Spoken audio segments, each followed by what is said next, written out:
Direito notarial e registral, teoria geral.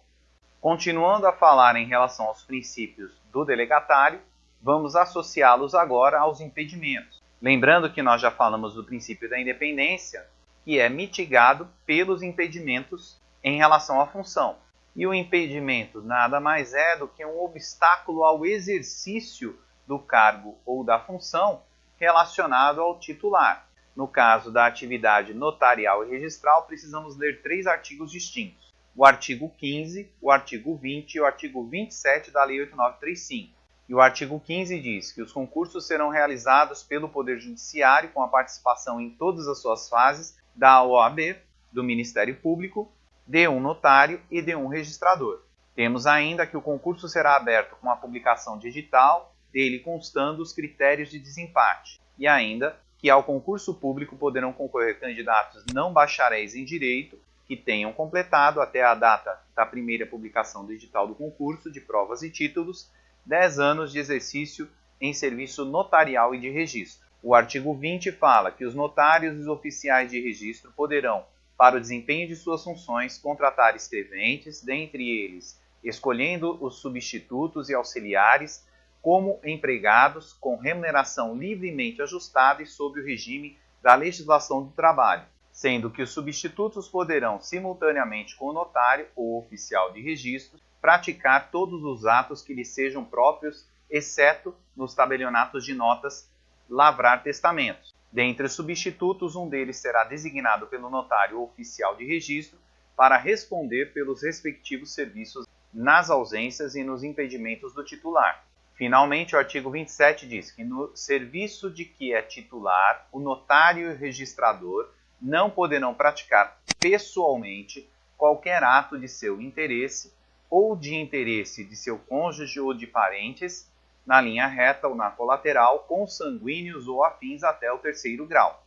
Portanto, como lemos, os notários e registradores são impedidos de praticar os atos pessoais em relação a eles mesmos, aos seus parentes ou aos seus cônjuges, sejam esses consanguíneos ou afins, contidos na linha direta ou colateral e até o 3º grau desse parentesco ou afinidade. Nesse caso, nos termos do artigo 20, parágrafo 5º da Lei 8935, quem realizará os atos será o substituto legal. No entanto, na prática temos um problema. O ato de registro ele deve respeitar a territorialidade estrita, porquanto quem registra o ato em determinadas situações não poderá escolher outra serventia para registrá-lo. Dessa forma, quem irá registrar será o preposto ou, pessoalmente, caso não haja um preposto, serventia pequena, poderá realizar-o pessoalmente comunicando ao juiz corregedor. Já no caso de prática de ato notarial ou ato de protesto, a territorialidade desses atos é mitigada. Dessa forma, ou vamos pedir a um substituto legal, ou vamos procurar outro notário ou cartório de protesto para fazer o serviço. Salvo no caso de atos notariais relacionados ao uso capião extrajudicial de bem imóvel, que conforme determina o artigo 5º do provimento 65 do CNJ, deverá ser realizado no tabelião do local do imóvel. E o artigo 5º diz que a ata notarial mencionada no artigo 4º deste provimento será lavrada pelo tabelião de notas do município em que estiver localizado o imóvel uso capiendo ou a maior parte dele, a quem caberá alertar o requerente às testemunhas de que a prestação de declaração falsa no referido instrumento configurará crime de falsidade, sujeito às penas da lei. Lembrando que esse provimento regulamenta a uso capião extrajudicial. Sendo assim, é importante você dar uma lida nele inteiro. E caso você tenha o nosso livro, poderá clicar nesse link e será direcionado para esse provimento.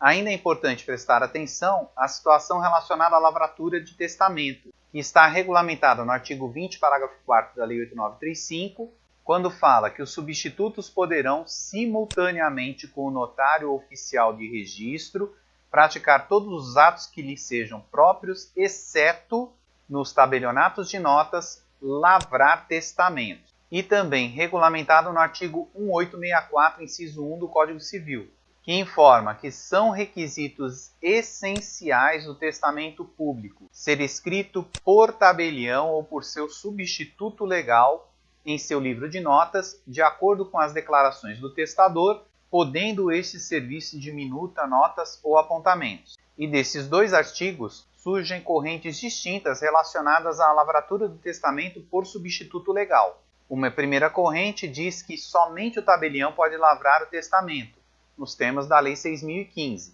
Já uma outra corrente diz que o seu substituto pode lavrar esse testamento. E quem é adepto dessa corrente ainda tem duas correntes a seguir.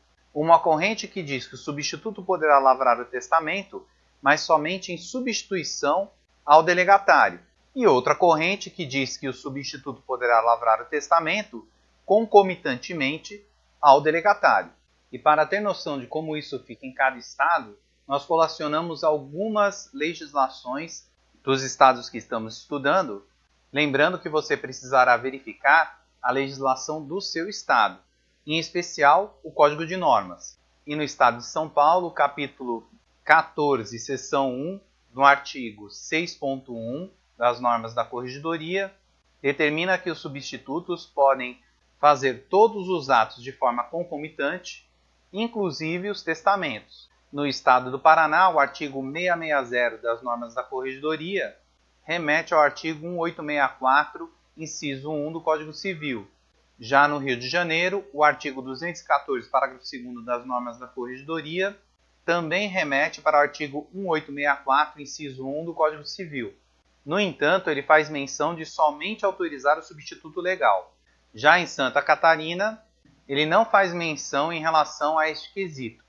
No entanto, deve-se levar em consideração a regra geral,